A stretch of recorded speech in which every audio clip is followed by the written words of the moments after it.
saya ingin melanjutkan lagi ke materi selanjutnya, sesi kedua, yaitu dari Pak Dr. Iwan Sasli, selaku pemateri yang kedua. Sebelum kita lanjut ke materi yang kedua, izinkan saya untuk memperkenalkan CV beliau terlebih dahulu. Nama lengkap Dr. Iwan Sasli SPMSI, tempat tanggal lahir pada Pontianak 9 Juli 1969, alamat di Jalan Parit Haji Hussein 1 Pontianak, kantor di Fakultas Pertanian Universitas Tanjung Pura. Untuk riwayat pendidikan yang beliau tempuh pada S1 yaitu di Universitas Tanjung Pura, di S2-nya yaitu di Institut Pertanian Bogor, dan yang ketiga di S3 di Institut Pertanian Bogor juga. Untuk karir yang ditempuh pada tahun 2009 sampai 2011, beliau menjabat sebagai sekretaris jurusan budidaya pertanian di Universitas Tanjung Pura. Kemudian di 2011 sampai 2013 menjadi ketua jurusan budidaya pertanian di Universitas Tanjung Pura. Kemudian pada tahun 2013 sampai 2015, beliau menjabat sebagai ketua program magister agroteknologi Universitas Tanjung Pura. Dan yang terakhir pada tahun 2015 sampai 2019, beliau menjabat sebagai wakil dekan bidang akademik Fakultas Pertanian Universitas Tanjung Pura. Oke, untuk mempersingkat waktu, kepada yang terhormat Dr. Iwan Sasli SPMSI, waktu dan tempat saya persilakan. Baik, ya. Assalamualaikum warahmatullahi wabarakatuh. Selamat pagi buat rekan-rekan semua yang kami hormati, yang kami banggakan. Tentunya di sini ada Mas Arif ya, Mas Arif, kemudian juga tadi Mas Riyadi, kemudian juga Mas Rizky ya sebagai moderator. Izinkan saya untuk menyampaikan beberapa informasi. Barangkali kalau tadi terkait dengan bagaimana kebijakan di bidang tentang ekonomi dan keuangan.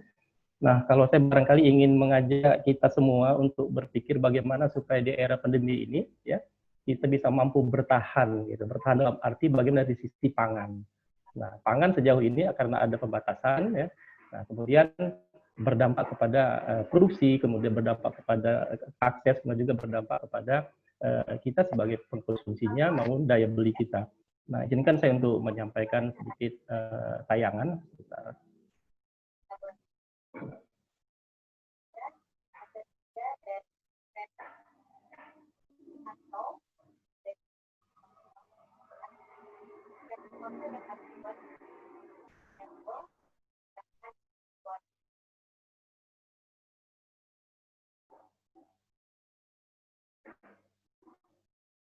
Baik, yang coba saya bawakan topiknya adalah tentang ketahanan pangan pada masa pandemi. Mungkin fokusnya adalah bagaimana kita bisa produksi pangan skala rumah tangga.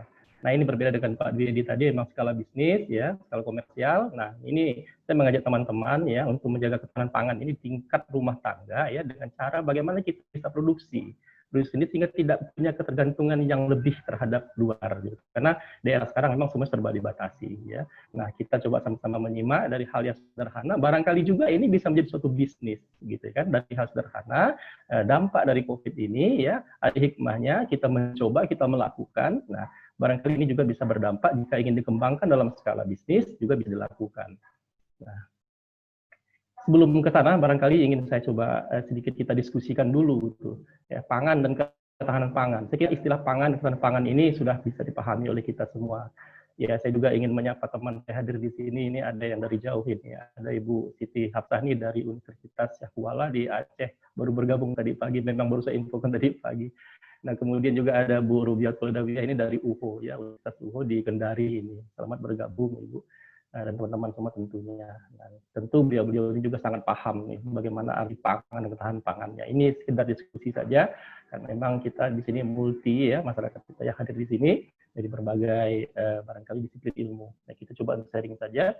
Nah, pangan begitu ya. Pangan kita sudah tahu lah. Ini merupakan salah satu kebutuhan dasar kita, saya kira ya, manusia ya, yang harus dipenuhi setiap hari. Tanpa pangan tidak mungkin kita bisa melanjutkan kehidupan. Nah, bagaimana tentang ketahanan pangan kalau begitu? Nah, ketahanan pangan ini merupakan ketersediaannya, ya, ketersediaan pangan atau bahan makanan untuk menjamin manusia bisa hidup sehat. Ada catatan itu, tidak sekedar hidup, tapi hidup sehat. Tentu ini terkait dengan gizi yang dikandung oleh makanan itu sendiri. Ini Pak Arif nanti banyak membahasnya. Kemudian, nah setelah tercukupinya untuk pangan tadi, kita bisa bekerja secara produktif. Itu jadi masalahnya, gitu kan? Sementara akses kita untuk ke sana mungkin agak terbatas ini terkait dengan pandemi ini.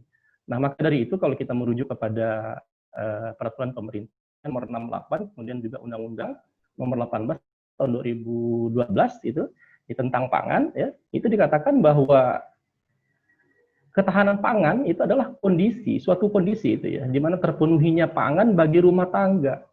Dari mana indikatornya? Indikatornya itu dari tersedianya pangan yang cukup.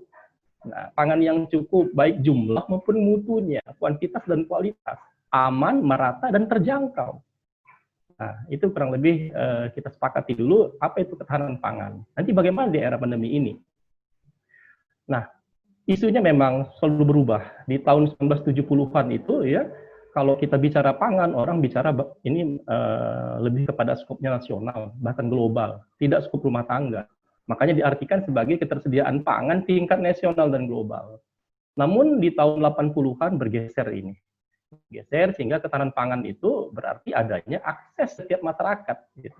Di level individu itu di rumah tangga ya terhadap bahan baku pangan. Nah, kemudian pertanyaan-pertanyaan juga selalu berkembang ya, pada akhirnya sekarang itu yang jadi pertanyaan kita, tantangan kita itu adalah dapatkah dunia memproduksi pangan yang cukup nih pada tingkat harga yang rasional, nah, terjangkau oleh semua tingkat ekonomi masyarakat dan tidak merusak lingkungan hidup. Ini yang menjadi persoalan kita masuk pada era pandemi ini.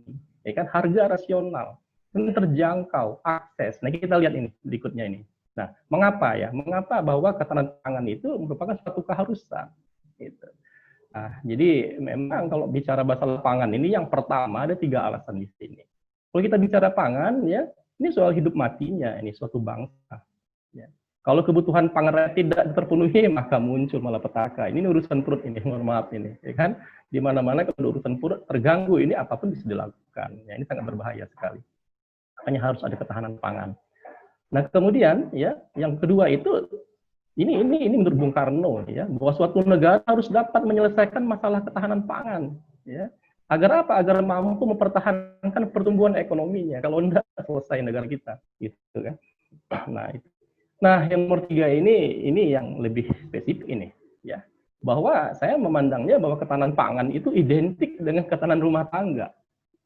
Ya, tidak sedikit itu, coba boleh dicek dalam berita-berita terakhir ini di era pandemi ini, tidak sedikit rumah tangga itu yang masuk pengadilan agama untuk melakukan perceraian gara-gara tidak terpenuhinya kebutuhan pangan. Nah, suplai pangan dari sebagai rumah tangga terhenti.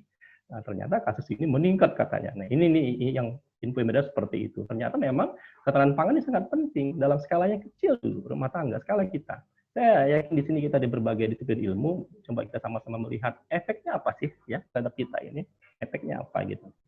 Kita lanjutkan ya lagi. Nah, maka dari itu ada 4 aspek ini ketahanan pangan ini, ya. Ada 4 aspek. Yang pertama itu ketersediaan pangannya, ya. Nah, itu tadi jumlah, mutunya, aman tidak untuk dikonsumsi.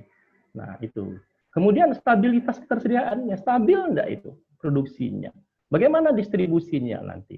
Ya, jadi pasokan pangan dapat menjangkau tidak seluruh wilayah. Nah, karena kalau wilayah tidak terjangkau dengan pangan bisa jadi mahal berkali-kali lipat harganya dan otomatis tidak terjangkau oleh masyarakat. Nah, tidak tahan pangannya itu begitu.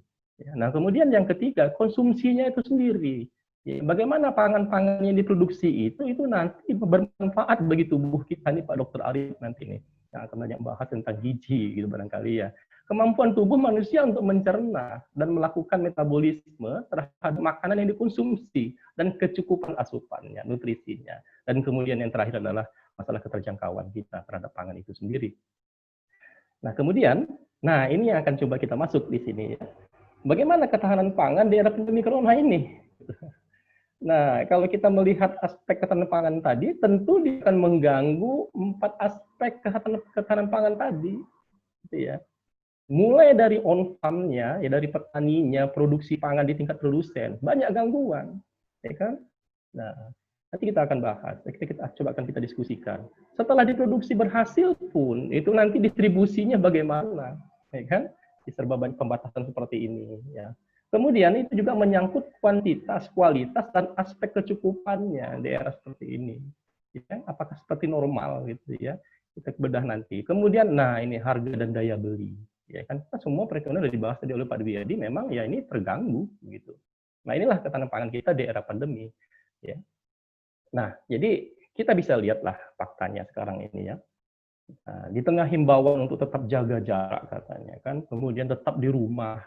Nah, sementara kebutuhan akan pangan kan menjadi suatu keharusan mutlak, nggak bisa ditunda-tunda, nggak bisa juga ditunggu makan itu.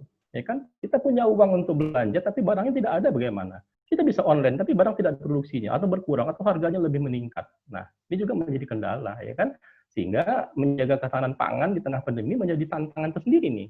Nah, ya kan? Nah, ini kita lihat faktanya saja, ya. Dengan adanya physical distancing ini, kita lihat nih, pola jalur pasokan tuh lebih banyak menuju pasar-pasar modern. Kemudian pasar yang berbasis daring dalam jaringan secara online, ya. Kemudian juga dari sisi transaksi yang dilakukan konsumen, ya, saat pandemi ini membuat perubahan pola transaksi ke arah ke platform digital atau online. Memang sudah zamannya juga. Sebelum pandemi pun memang arah sana, ya. Tapi di era pandemi ini lebih parah lagi. Nah, ini kondisi-kondisi kita, gitu kan. Nah, bagaimana solusinya nih? Saya memandang hanya dua saja, tidak usah panjang lebar, tidak usah terlalu luas skopnya. Saya memandang dari dua sisi saja. Satu, dari skala pemerintah, kemudian dua, dari skala rumah tangga. Yang akan kita banyak bahas adalah skala rumah tangga saja. Nah, skala pemerintah, saya kira ini urusan pemerintah, silakan. Ya. Bagaimana caranya meningkatkan produksi pangan dan menjaga agar petani tetap berproduksi selama pandemi ini. Itu tidak mudah. Ya, banyak kebijakan dilakukan barangkali di Kementerian Pertanian itu. Ya. Nah, diantaranya adalah bagaimana mereka melakukan relaksasi kredit usaha rakyat, ya, Mas Dwi ya, dia nanti yang akan sebetulnya di Samosa ini. Di sektor pertanian tapi ya. Nah, kemudian mempercepat bantuan sarana-prasarana pertanian, itu silahkan sajalah. Nah, yang penting juga harus kita pikirkan bagaimana skala rumah tangga kita ini. Ya. Nah, saya melihatnya ada dua poin penting. Yang pertama itu, tolonglah dalam keadaan seperti ini, akses terhadap pangan itu juga agak sedikit terganggu. Satu, pola hidup tidak membanjir pangan, kembangkan itu. Ya. Kemudian yang kedua, miliki. Pangan itu kita miliki. Produksilah pangan itu sendiri, skala rumah tangga. Caranya gimana? Mudah. Gitu kan. Oh, bidang ilmu apa saja, sekiranya tidak jadi masalah. Bisa kita lakukan. Yang penting tekad dan kemauan. Gitu. Coba kita lihat sama-sama, kita bahas. Ya. Ini ada hal yang ingin coba kita renungkan. Nah ini, ya. Yang pertama tadi, pola hidup kita kalau kita mau bajir, ya kita lihat sendirilah. Tidak sedikit itu kalau kita makan, gitu kan berlebih seperti ini, terbuang, ya kan. Nah kalau ini tolong kita hindari kehilangan dan pemborosan pangan. Masih banyak orang yang lapar. Kasihan Pak petaninya. Ya belum lagi keadaan di on-farm kita sangat banyak faktor-faktor yang membatasi pertumbuhan tanaman di lapangan pangan itu sendiri, gitu. Nah jadi nomor satu, hindari kehilangan dan pemborosan pangan itu yang pertama. Mulai dari diri sendiri dulu, mulai dari individu. Gitu. Kemudian coba kita lihat nih, baik kita sama-sama lihat nih, hitung dan renungkan ini. Ya, kita mencatat ada kehilangan hasil panen. Padi sajalah dulu sebagai bahan pangan pokok kita. Ya, ini tahun 2014. Memang rata-rata kehilangan padi kita itu 20%, ya setiap tahun. Nah, kita ambil data yang tahun 2014 saja misalnya. Ada 20,42% kehilangan hasil. Dari mana kehilangan hasilnya itu? Ya, mulai saat panen nih. Ya, saat panen itu beda-beda itu. Bagaimana kalau panennya keroyokan, panennya menggunakan arit bergerigi, sangat berpengaruh gitu kan. Ada yang tersisa, ada yang terbuang banyak, sehingga 9,5%. Kemudian saat perontokan juga muncul lagi, ya kan? Dirontok itu ya. Nah, di Indonesia barangkali ini luar biasa ini perontokan ini ya. Nah, kalau di Thailand sekitar 90% sudah menggunakan apa namanya power tracer, kita mana ada, ya kan? Paling hanya 10%-nya yang menggunakan power tracer. Adapun pedal tracer, pakai engkol, pakai gebot, pakai injak, pakai iles itu masih terjadi di tingkat petani kita. Sehingga kehilangan tuh. Ya, pakai iles gebot itu ditumbuk, misalnya dibanting-banting begitu, sekali banting padinya belum gugur, kedua kali banting belum gugur juga mau lepas sedikit, ketiga kali banting padinya lepas ke belakang. Nah itu kan artinya banyak yang terbuang nih, sampai 4,8% nih. Nah, singkat saja totalnya memang ini sampai 20,42% sampai pengangkutan. Kalau saja tahun 2014 ya harganya 4.000 gabah misalnya, bukan beras ya, ini gabah yang kering. Itu ada kehilangan 1 juta ton itu. Kalau dirupiahkan 24 triliun setiap musim panen. Ya. Kita pemerintah bicara ekstensifikasi, intensifikasi pertanian, tapi kalau ini tidak dikatakan, ya percuma aja, banyak juga yang kehilangan hasil. Nah ini baru di tingkat on-farm, baru di tingkat produsen. Itu. Nah, bagaimana dengan kita ini? Kita di tingkat konsumsi masyarakat, individu kita di rumah. Ya, coba cek sekali. Ya, Ini kehilangan di piring kita ini saat kita makan. Ya, ini aspek mubazir ini. Katakanlah satu orang itu 5 butir nasi saja sisa. Kalikan 2 kali makan ya, nggak usah 3 kali makan. Artinya itu ada 10 butir nasi terbuang per orang per hari. Faktanya tidak 10 butir, boleh cek itu.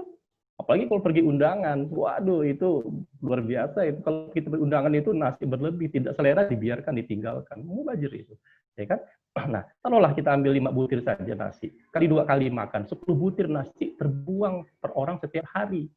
Nah, 10 butir kita jangan kalikan dengan penduduk nasional. Kalimantan Barat sajalah, ini data tahun 2019, penduduknya 5.440.030 jiwa.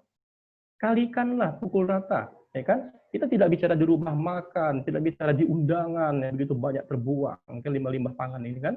Nah, 10 butir kalikan jumlah penduduk Kalbar saja itu sudah menghilangkan 54.400.300 butir nasi terbuang. Nah, kalau 1 kilogram beras itu rata-rata 50.000 butir, artinya kita sudah membuang sebanyak 1.088 kilogram atau 1,88 ton setiap kali makan, setiap hari. Setiap hari. Nah, kalau kita kali setahun, ya, itu sudah 397,12 ton. Nah, yang terbuang percuma per tahun. Kalaulah Kalimantan Barat dengan produksi padinya tidak seperti di Pulau Jawa bisa 3 kali, 4 kali, taruhlah 2 kali, faktanya sekali itu, gitu kan? Nah, artinya 1 kali musim panen kita telah menghilangkan kurang lebih hampir 200 ton. Mulai dari tadi kehilangan di on farm, ditambah kehilangan di piring kita, luar biasa, ya kan? Luar biasa. Nah, kalau dirupiahkan, ya kan? Dirupiahkan di Kalbar saja nih, uang yang terbuang per tahunnya itu dari aspek mubazir tadi itu sudah 3.772.640.000. Silahkan hitung untuk skala nasional. Nah, itu sebagai renungan kita saja tuh, ya. Nah, di era pandemi hati-hati nih, jangan dibiasakan seperti ini. Nah, faktanya lagi ini ada data ya, ada mahasiswa IPB meneliti kehilangan beras ya, beras ini nasional di tingkat rumah tangga tahun 2014 itu sebesar 865,3 ribu ton. Kalau dirupiahkan setara dengan 9,6 triliun rupiah. Ini kan angka yang luar biasa nih, dari sisi pemborosan saja. Nah, coba kita sama simak. Ini kalau secara nasional ya. Nah, misalnya nasi 1 butir itu terbuang tiap hari. Kalau tadi kita Kalbar bicara 5 butir, ya kan? Ini kita kecilkan lagi lah, ya. 1 butir saja, 1 butir yang terbuang tiap hari di Indonesia. Nah, sebenarnya itu mampu untuk memberi makan, hitungan saya itu menghidupkan 160.000 orang dari 1 butir itu tiap orang itu. Nah, kita hitung 1 orang, ya, 1 orang 1 butir nasi sisa dikalikan 3 kali makan pagi, siang, sore. 3 butir dikalikan jumlah penduduk Indonesia, ya, tahun sekarang ini 260 juta. Dapatnya 800 juta butir yang terbuang. Ya kan, dari 1 butir tadi setiap individunya. Kemudian kita bagi dengan 50.000 butir, ya 1 kilogram beras itu, ya 50.000 butir. Didapatlah 16.020 kilogram beras yang dibuang tiap hari. Nah, jika 1 kilogram beras, kalau kita masak 1 kilogram beras nih, ya kan, misalnya cukup untuk dimakan 10 orang, ya, maka terdapat 1000 berapa ini? Ya, 16.020 kilogram dikalikan 10 orang, ya kita dapat 160.200 orang yang bisa kita kasih makan. Artinya apa itu? 1 butir nasi yang terbuang setiap hari, ini mampu memberi makan menghidupi 160.200 orang. Bisa dibayangkan itu. Nah, kita lihat sekarang data di dunia. Nih, ada hal nih. Menurut data FAO dari PBB, untuk setiap harinya akan ada sekitar 40.000 jiwa orang yang mati karena kelaparan. Kalau Indonesia saja bisa menghemat itu, 40.000 ini bisa tertangani. Kita sampai 160.200. Nah, silahkanlah. Pola ini kan baru dalam 1 negara. Belum kita bicara dengan negara lain juga. Nah, sebetulnya pangan ini bisa kita atasi dengan baik, ketahanan pangan ini, kalau ya kita bisa melaksanakan kita bisa melihat dari sisi-sisi seperti ini. Ya. Nah itu sebagai kajian saja, renungan saja. Mulailah satu kita mengubah perilaku kita dalam mengkonsumsi pangan. Itu maksud saya. Nah kemudian yang kedua, silakan ya, saya kira teman-teman juga sudah pada melakukan, beberapa teman saya juga melakukan ini. Silakan produksi pangan sendiri. Itu di lingkungan rumah tangga secara sederhana di era pandemi ini. Tidak sulit, banyak bisa dilakukan kok. Ya kan? Budidaya sayuran di tanah pekarangan misalnya. Bisa di sekitar pekarangan kita manfaatkan vertikultur dan seterusnya ya kan. Bisa dalam polybag, bisa hidroponik, bisa aeroponik dan seterusnya. Cari yang paling mudah yang kita anggap paling mudah ya. Dan juga ikan. Nah, itu sekarang lagi bergembor budidaya ikan dalam ember itu ya. Nah, saya sudah lakukan itu 2 tahun lalu gitu kan. Dan kolam terpal juga banyak sekarang ini gitu dilakukan. Silakanlah ya, terkait dengan pangan yang bisa kita produksilah di rumah. Ya tidak sulit. Yang penting kita ada kemauan. Saya ambil contoh saja, pengelola hidroponik di Pontianak itu justru bukan dari pertanian, bukan alumni pertanian, ya, tapi bisa di permat gitu. Banyak contoh ya memang asal kita tekun, kita bisa lakukan itu. Nah, ini saya coba ingin menyampaikan pengalaman pribadi saja lah. Jadi hikmah dari pandemi ini luar biasa. Ketika kita WFH di rumah, kan bekerja dari rumah secara daring, nah di sela-sela itu kita bisa manfaatkan, apalagi ada instruksi untuk berjemur, nggak tahu itu bagus atau tidak, nanti Pak Alfi yang akan bahas gitu kan. Nah saya lakukan itu, ya kan, di sela-sela kesibukan itu saya coba lakukan. Saya lakukan budidaya kangkung dalam ember. Nanti kita jelaskan. Silakan yang ingin bertanya, nanti kita diskusikan. Tidak akan saya jelaskan secara detail, yang mengingat waktu, tapi ini kurang lebih bisa kita lakukan. Bisa kita simpan di teras rumah. Nah kemudian sayuran dalam polybag, saya juga menanam. Tidak mesti tanaman-tanaman sayuran yang sifat katakanlah sawi-sawian, bahkan untuk terong, bahkan untuk kacang panjang, timun bisa lakukan. Bagaimana caranya? Tidak ada kayu, pakai tali naikkan ke atas sebagai tanjarannya itu bagus juga produksinya itu ya. Yang penting kita lakukan. Jadi intinya begini ya, kalau kita menanam itu intinya bagaimana tanaman kan mau hidup. Bagaimana tanaman bisa memenuhi kebutuhan pangannya sama dengan kita nih. Ya, jangan sampai di era pandemi tanaman juga mengalami krisis pangan. Dia butuh nutrisi juga, butuh asupan. Nah, kalau kita mampu mengemas itu, makanya kita bisa tumbuh tanam dengan baik, ya. Tapi itu konsepnya harus tekunnya. Ini seperti itu. Apakah harus ada media tanahnya sulit? Jangan pakai tanah. Tanah itu hanya salah satu media saja, ya kan? Bahkan orang sudah mengembangkan hidroponik, sudah mengembangkan aeroponik tanpa media sama sekali, gitu kan? Bisa kita lakukan. Nah, intinya adalah nutrisi yang ada dalam tanaman itu sendiri. Kita atur, kita jaga dengan baik sehingga dia akan memberikan hasil yang baik juga. Nah, ini ya saya setiap di bagian rumah itu saya coba tanam, ada polybag, saya tanam kangkung, tanam apapun. Ya ini dalam polybag. Ya. Kemudian, nah ini kemarin ya. Nah hasil seperti ini. Ini bisa dilihat ini. Jadi ini kangkung di dalam ember saja, di dalamnya ada larutan, rendam saja nanti tumbuh. Ya, timun babynya tumbuh pakai tali saja, nggak susah-susah ini. Ya, nggak perlu beli lagi. Ya kan? Nah, semua ada. Saya coba tanam dalam pandemi semua tanam. Timun baby, labu air juga ada, peringgi juga ada, gambas, lengkap lah. Sawi, pacu, dan seterusnya nanti kita lihat bersama. Ini menjaga ketahanan pangan dari sisi yang sederhana saja. Ya mudah-mudahan nanti bisa menjadi ide untuk berbisnis lah saya kira ini, gitu ya. Nah ini coba lihat, kacang panjang juga tumbuh. Ini hanya dengan menggunakan tali-tali saja ini, ya naik dia ke atas. Terus cari kayu, pakai tali, jika di polybagnya naikkan ke atas, selesai. Ini tali, ini ada sejenis bukan tali rapia, ini tahan ini bertahun-tahun tahan. Saya lupa nama talinya. Ini dibeli dari Malaysia enggak salah ini. Ya, talinya tahan sekali 2-3 tahun, 4 tahun tidak putus. Gitu. Nah, ini yang dalam polybag ya, dalam polybag. Nah, ini juga dalam polybag. Nah, dalam labu air tidak ada tanah, pakai polybag. Ini dalam polybag juga ini. Kita rambatkan ke atas pakai tali, tumbuh juga di. Gitu. Semua dalam polybag ini kita manfaatkan, ya. Nah, kita belum bicara vertikultur dan seterusnya lah. Itu yang sederhana aja dulu. Yang penting kita lakukan. Ya. Nah, kemudian, ini sudah mulai tumbuh ini. Betul-betul di era pandemi ini kemarin ini. Kita tanami semua seperti ini, tumbuh semua, labunya tumbuh. Ya, kacang panjang betul-betul panjang. Namanya juga kacang panjang ya. Jadi luar biasa tumbuhnya ini. Ya, penting nutrisinya dijaga. Nah itu.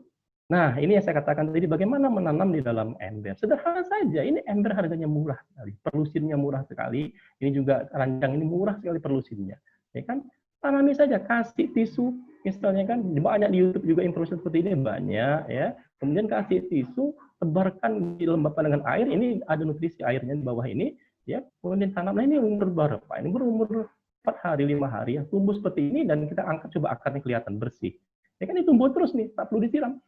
Ini sudah mengandung larutan nutrisi. Ya, ada jual banyak itu namanya larutan abemik, ya kan. Nah, saya kira teman-teman yang memang penggiat dari hidroponik sangat paham ini. Saya simpan saja di pinggir-pinggir rumah, di teras rumah seperti ini, ya kan. Nah, pakai sumbu deh nanti itu nanti. Nah, ini yang terkait dengan kolam. Saya juga coba membuat betul-betul kerjakan sendiri tanpa, mohon maaf, tanpa melibatkan siapapun yang membantu. Saya ingin, ya di era pandemi katanya disuruh keluar berjemur, saya berjemur. Gitu kan, setiap hari saya berjemur nih, gitu kan. Jadi ya lakukan sendiri saja, mulai dari bikin ini terpalnya ukuran 4x6 ini. Ya kan, saya piara ikan patin, saya piara ikan nila, saya piara ikan macam di sini. Campur saya enggak masalah, ya kan? Ya, jadi seleksi alam saja, ya, tidak usah di ini kan masalahnya kan sederhana gitu ya. Alhamdulillah ini sudah besar, ya kan? Dan ini sebagai rekreasi keluarga juga.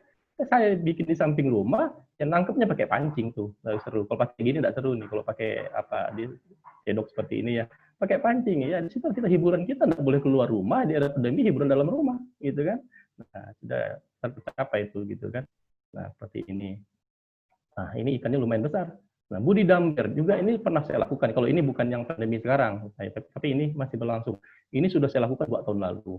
Ya, saya lakukan ya dengan menggunakan gelas-gelas aqua seperti ini, diisi pakai ini aja nih, pakai arang briket ya sebagai media untuk kangkung, batang kangkung bekas itu ditanam sini. Ini udah dipanen kondisinya kangkungnya, ya kan? Nah, ikan lelinya ini bisa antara 80 sampai 100 ekor dalam setiap ember. Saya coba 4 ember aja dulu, gitu kan? Ini yang dulu nih.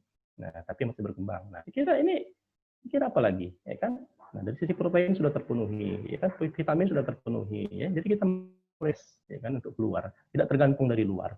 Ya, di sekitar rumah kita aja. Nah, kemudian saya juga coba hidroponik, gitu kan?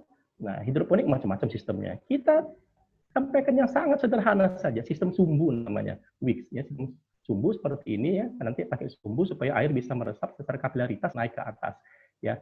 Dari mana modalnya murah? Ya, jadi hidroponik itu banyak ya. Ada sistem NFT, nutrien film teknis, pakai lapisan itu mungkin perlu agak biaya ya, menggunakan paralon, ya, menggunakan listrik, ya, air mengalir terus berdasarkan gravitasi kemiringan, terus dipompa terus.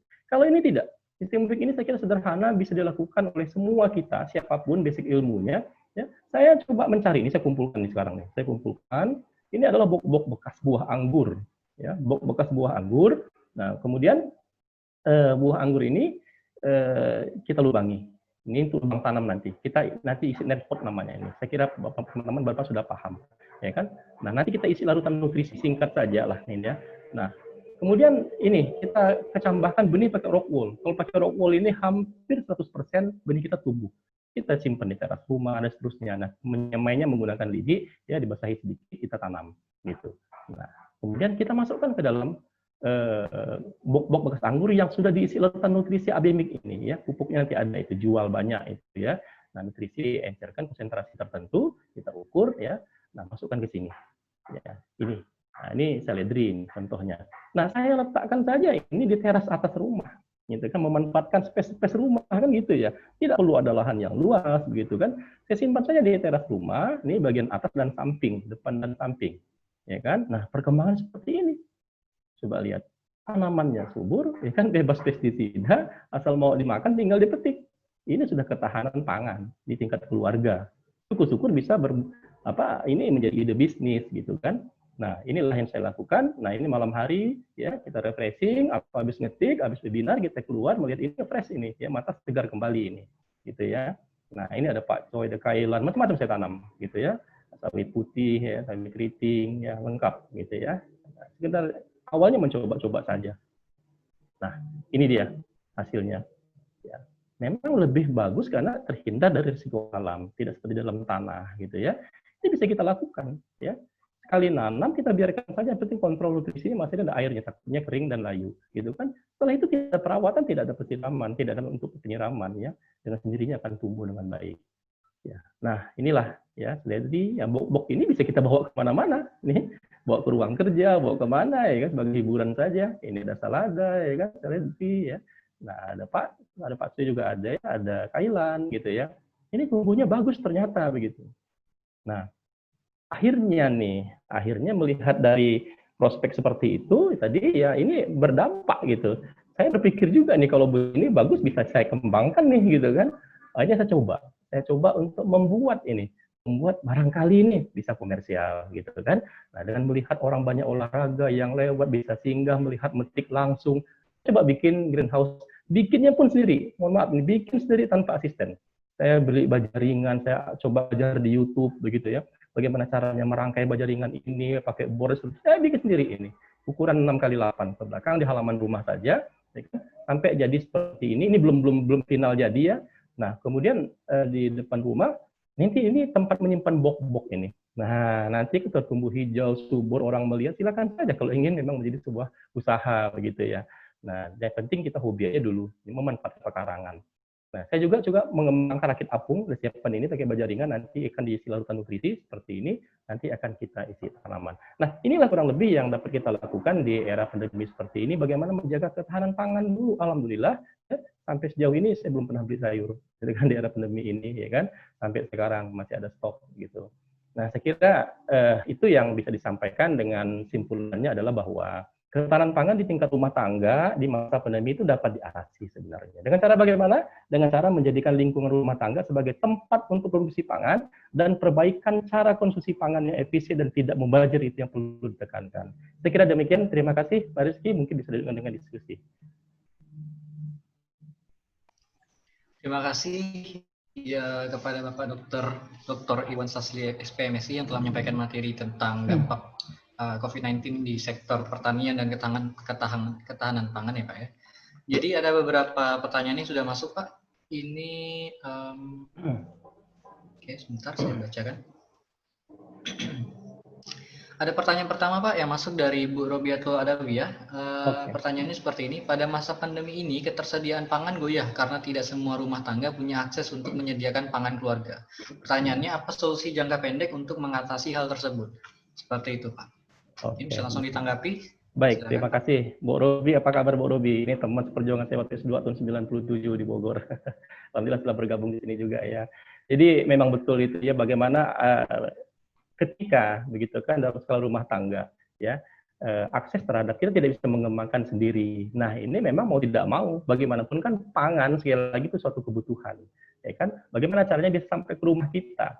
Gitu kan? Sampai ke rumah kita. Gitu. Nah, tidak ada cara lain sebetulnya ya. Satu, kita mempunyai kemampuan untuk daya beli kita. Ya, kemudian kita terpaksa harus ikut ini apa istilahnya, pasaran, begitu kan? Otomatis tuh, karena kita beli ikut pasaran, tidak mungkin kita menentukan harga sendiri. Ya kan, ketika dia naik, naiklah itu. Ya kan? Nah, ketika dia turun, turunlah itu, begitu kan? Nah, maka dari itu yang bisa kita lakukan barangkali sudah banyak sekali sekarang penyedia jasa untuk online itu ya. Jasa untuk online membeli sayuran seperti itu, yang melalui jasa seperti itu akan dikirim ke rumah kita. Nah, tapi sekali lagi kita ikut anu pasar ini, ya kan? Nah, jadi memang agak sulit gitu ya. Saya kira kalau memang kita bisa memanfaatkan, tadi sekali lagi kita mencoba lah. Saya kira kalau memang pun lahannya sempit begitu ya, saya kira bisa tertikultur. Dan saya yakin Bu Ruby ini salah satu adalah pelaku dari hidroponik ini. Kemudian juga beliau adalah juga bisa mengembangkan ini. Gitu. Memang menjadi apa ya? Menjadi dilema ya Bu ya. Ketika kita tidak bisa melakukan itu di rumah begitu dengan banyak faktor kendala gitu. Nah, sementara kita harus ikut arus pasar gitu kan, mau tidak mau. Nah, sangat tergantung dari luar berarti ya, faktor eksternal sangat mempengaruhi kita, ya kan? Nah, tinggal tergantung kepada kita sendiri, kemampuan daya beli kita, aksesnya sendiri, kita mampu beli barangnya tidak ada, kemudahannya juga. Tapi rasanya sekarang banyak ya, saya perhatikan ada minimal tuh ada 10 bahkan lebih itu ya, yang menyediakan belanja-belanja seperti itu menggunakan online, termasuk juga sayuran-sayuran seperti ini. Ya, saya kira juga nanti saya mohon Bu Robi mungkin ada sedikit untuk bisa di-sharingkan. Saya kira itu hal yang baik untuk kita diskusikan. Bagaimana terkait dengan akses kita nih yang tidak bisa mengembangkan di rumah. Saya kira itu Mas Rizky. Baik, terima kasih Pak. Oke, ada pertanyaan yang kedua Pak, ada masuk dari Pak Dr. Arif Wicaksono.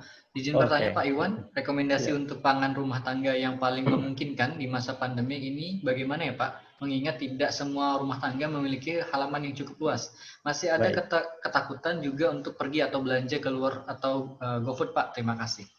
Baik, Mas Arif, ya, kolega kita ya. Jadi sebetulnya kita bisa pilih ya, tanaman ini kan ada umurnya. Dan kemudian juga ada cara-cara, ada tanaman semusim, tanaman tahunan gitu kan. Nah, tentulah kita ke tanaman semusim, tanaman hortikultura, tanaman-tanaman sayuran yang berumur cepat, kemudian juga bisa menghasilkan cepat, sehingga arus perputarannya cepat. Gitu. Kalau mungkin komersilkan pun cepat, gitu ya. Nah, apalagi tanaman-tanaman seperti ini bahkan tidak sampai sebulan tuh 3 minggu bisa dipanen, sebulan apalagi begitu kan sudah bisa dipanen, gitu kan. Nah, artinya untuk menjaga kalau lahan-lahan kita memang tidak luas, saya kira itu bisa kita manfaatkan space yang tidak mesti di tanah, Pak Arif. Ya kan tadi saya contohkan bagaimana di teras kita, ya mungkin di tingkat atas kita atau di mana ya di samping rumah, ya.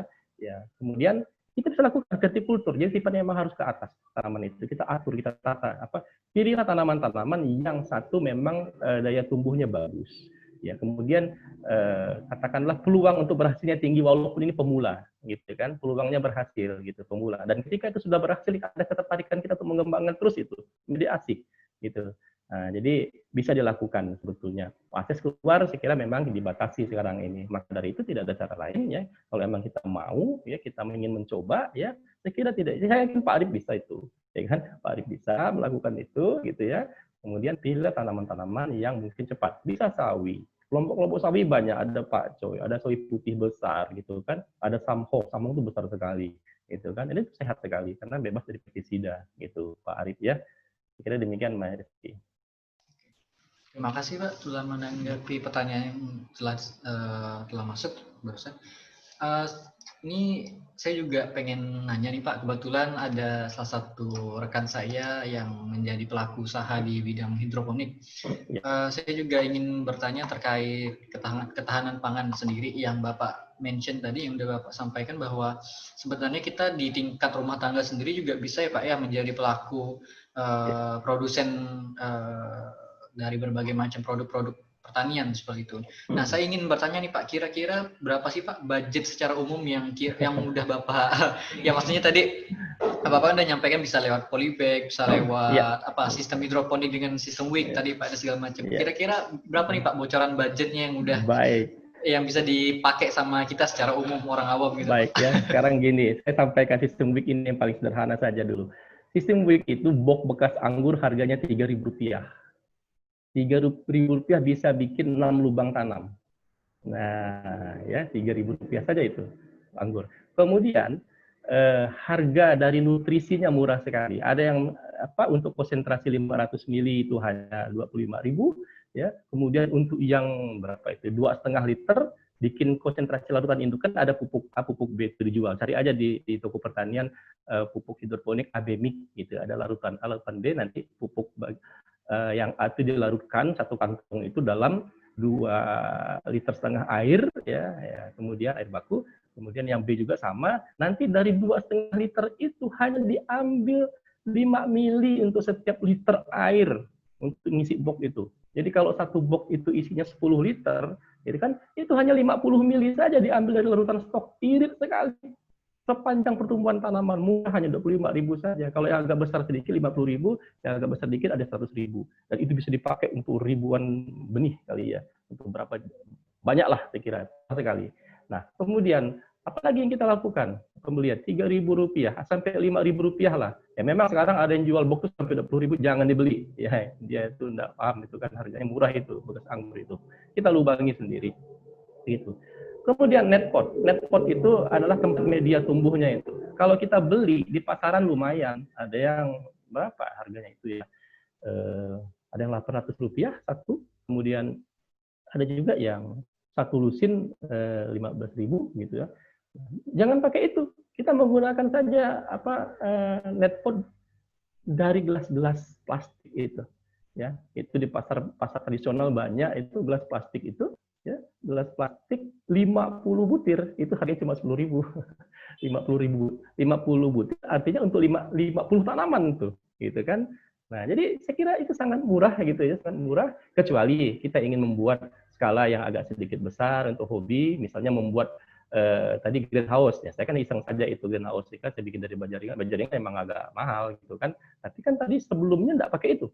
Bisa disimpan di teras rumah, yang penting tidak terkena hujan langsung. Gitu. Jadi sangat murah, ya. Maksudnya sangat murah sekali.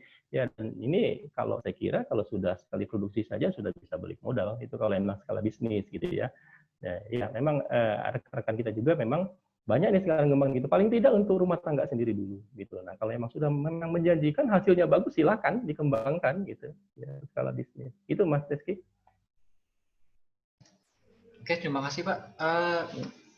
Kalau misalnya yang ini Pak, Bapak juga ada mengeluarkan statement terkait budidaya ikan di ember, itu Iya. gimana ya Pak? Itu Oke. teknis budget segala macam peralatan. Jadi saya lakukan itu sebelum pandemi. Kalau yang budidaya ikan dalam ember itu melihat di YouTube juga, saya selalu penasaran. Ketika ada satu hal yang baru, saya ingin mencoba, begitu mencoba dan pasti saya akan lakukan itu. Kalau saya hobi, kalau saya suka gitu ya. Nah, itu kita menggunakan ember-ember yang kapasitas berapa itu ya? 70 atau 80 liter itu, ember yang besar itu ya. Ember yang besar. Nah, kemudian diisi air, ya, air hujan pun ada masalah, campur air ledeng gitu ya. Nah, kemudian kita membeli gelas plastik ya untuk kangkung, untuk sayuran di atasnya itu kangkung nggak usah beli benihnya, itu kalau pergi ke pasar nasional itu ya di pasar basah itu akar-akar kangkung itu dibuangin. Ya, kita minta bagi pun dikasihnya itu. Ya, tinggal kita tanami, kita tinggal beli arang saja itu, arang briket itu diisilah barang 5 butir dalam setiap gelas itu, nanti gelasnya dikasih lubang-lubang di bawahnya, dikaitkan di pinggir-pinggir air itu. Jadi ada banyak tutorialnya di YouTube ya, sekarang ya. Kemudian itu direndamkan sedikit ke dalam air gitu, ke dalam air ember itu penuhkan gitu ya. Nah, nanti kangkungnya tumbuh, ikannya kita pelihara. Nah, pelihara. Memang ada kendala beberapa. Jadi satu ember itu bisa 80 sampai 100 ekor ikan lele. Ya, kapasitas 80 liter itu. Nah, kendalanya adalah hati-hati kita mengganti air, jangan sampai ikannya stres gitu ya. Harus pakai selang kita keluarkan. Karena kalau kita biarkan terus airnya jadi hitam, karena arang tadi itu. Saya coba untuk beralih medianya bukan arang briket, ganti dengan pasir, apa yang terjadi? Airnya berwarna kuning dan ada ikan yang mati. Ya, mungkin keracunan gitu. Bahkan kalau arang bagus karena arang kan penetran racun gitu. Nah, jadi memang bisa kita lakukan. Nah, kalau ingin mengurangi total kapasitasnya bisa kita kurangi jangan sampai 100 lah. Mungkin 70 itu udah cukup. Karena kalau terlalu padat juga kan dia terjadi kompetisi gitu ya, persaingan sehingga pertumbuhan ikannya tidak begitu baik gitu. Jadi ini kan Mas Rizky. Oke, terima kasih Pak atas tanggapannya yang luar biasa. Sepertinya udah tidak ada lagi Pak yang bertanya lagi. Mungkin bisa kita sudahi ya Pak ya pada sesi kali ini. Baik. Oke, saya ucapkan terima kasih sekali lagi kepada Bapak Dr. Iwan Sasli SPMSI yang telah menyampaikan materi yang kedua terkait dampak COVID-19 di sektor ketahanan pangan ataupun pertanian. Terima kasih Pak.